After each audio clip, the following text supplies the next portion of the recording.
जय श्री गणेश। स्वागत है आपका अपने चैनल व्रत कथा वाणी में। आज हम बृहस्पतिवार व्रत कथा सुनेंगे, लेकिन उससे पहले हम जान लेते हैं उसकी पूजन विधि। इस दिन बृहस्पतेश्वर महादेव जी की पूजा होती है। दिन में एक समय ही भोजन करें, पीले वस्त्र धारण करें, पीले पुष्पों को धारण करें। भोजन भी चने की दाल का होना चाहिए। इस दिन नमक नहीं खाना चाहिए।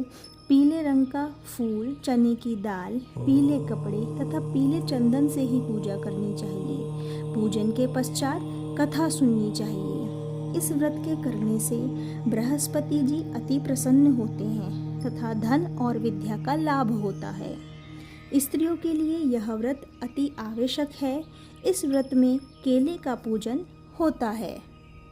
आइए कथा को प्रारंभ करते हैं। उससे पहले बोलते हैं बृहस्पतेश्वर महादेव की जय। किसी गांव में एक साहूकार रहता था, जिसके घर में अन्न, वस्त्र और धन किसी की कोई कमी नहीं थी। परंतु उसकी स्त्री बहुत ही कृपण थी।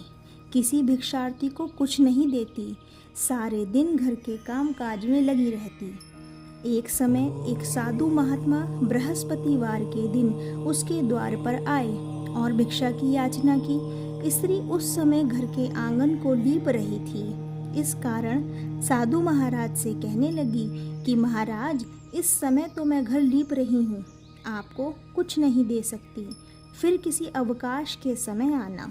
साधु महात्मा खाली हाथ चले गए।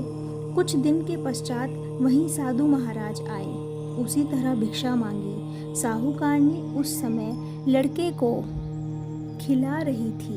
कहने लगी, महाराज मैं क्या करूं, अवकाश नहीं है, इसलिए आपको भिक्षा नहीं दे सकती। तीसरी बार महात्मा आए तो उसने उन्हें उसी तरह से टालना चाहा, परंतु महात्मा जी कहने लगे कि यदि तुमको बिल्कुल ही अवकाश हो जाए तो मुझको भिक्षा दोगी। साहूकारनी कहने लगी कि हाँ महाराज, यदि ऐसा हो जाए तो आपकी बड़ी कृपा होगी। साधु महात्मा जी कहने लगे कि अच्छा, मैं एक उपाय बताता हूँ। तुम बृहस्पतिवार को दिन चढ़ने पर उठो और सारे घर में झाड़ू लगाकर कूड़ा एक कोने में जमा करके रख दो। घर में चौका इत्यादि मत लगाओ।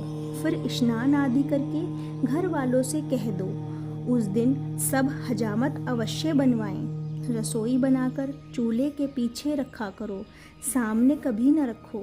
सायंकाल को अंधेरा होने के बाद दीपक जलाया करो तथा बृहस्पतिवार को पीले वस्त्र मत धारण करो, न पीले रंग की चीज़ों का भोजन करो। यदि ऐसा करोगे तो तुमको घर का कोई काम नहीं करना पड़ेगा।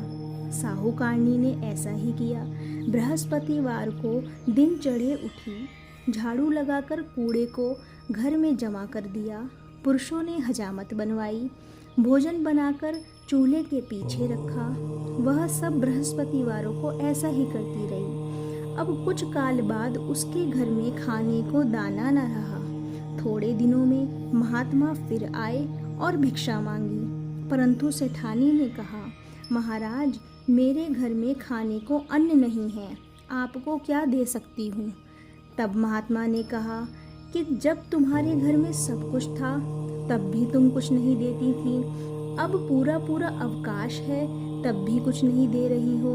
तुम क्या चाहती हो वह कहो। तब सेठानी ने हाथ जोड़कर प्रार्थना की, महाराज अब कोई ऐसा उपाय बताओ कि मेरे जैसा धन धान्य हो जाए। अब मैं प्रतिज्ञा करती हूँ कि अश्वमेव जैसा आप कहेंगे वैसा ही करूँगी। तब महात्मा जी ने कहा, बृहस्पतिवार को प्रातः काल उठकर स्नान आदि से निवृत्त हो, घर को गौ के गोबर से लीपो तथा घर के पुरुष हजामत न बनवाएं। भूखों को अन्न जल देती रहा करो। ठीक सायंकाल दीपक जलाओ। यदि ऐसा करोगी तो तुम्हारी सब मनोकामनाएं भगवान बृहस्पति जी की कृपा से पूर्ण होंगी। सेठानी ने ऐसा ही किया और उसके घर में धन धान्य वैसा ही हो गया जैसे कि पहला था। इस प्रकार भगवान बृहस्पति जी की कृपा से अनेक प्रकार के सुख भोग कर दीर्घकाल तक जीवित रही। बोलिए बृहस्पतेश्वर महादेव की जय। यदि आपको भी यह कथा सुनने में अच्छी लगी हो तो वीडियो को लाइक करें और शेयर करें और कमेंट में जय श्री राम अवश्य लिखें। जय श्री राम।